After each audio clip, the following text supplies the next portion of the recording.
Şu bölgede ameliyat yerimiz bu şekilde. Burada kesi yaptığımız bir ameliyat. İşlemci, cilt altındaki işlemci bu bölgede. Burada zaten elimize hissedebiliyoruz. Bunu... Tamam, araştırma. Şu an bir şey değişti.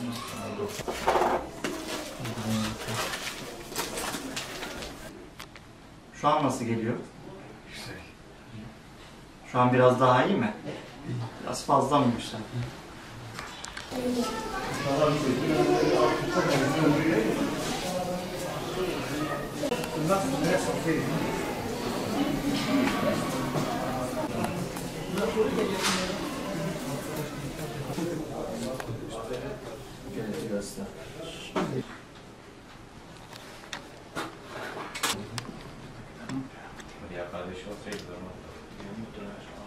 Hem rahatsız olmasın, hem adapte olsun, hem de sinir.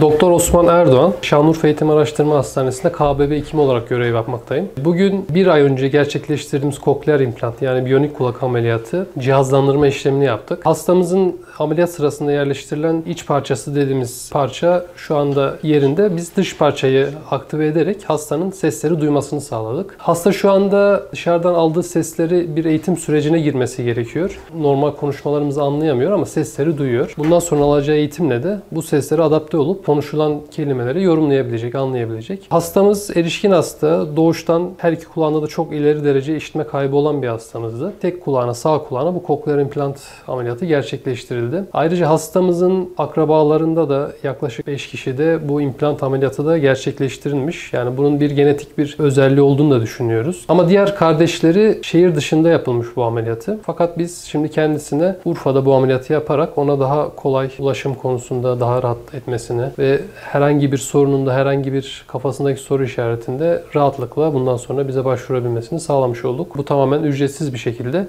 karşılanmaktadır. Hastanemizde gerçekleştirdiğimiz bu kokleer implant ameliyatı Şanlıurfa kamu hastanelerinde ilk defa bizim hastanemizde gerçekleştirilmiş oldu ve bunun için de hastalarımıza bu hizmeti verdiğimiz için mutluyuz. Bizim 4 tane çocuğumuzu şehir dışında ameliyatlarını yaptık. Zorluklarını yaşadık. Gidip gelmede sıkıntı çektik. Orada sıkıntı çektik. Sağ olsunlar. Buraya gelince burada yapmamız daha iyi oldu. Memnun kaldık. Buradaki doktorlardan, bütün personellerden Allah razı olsun.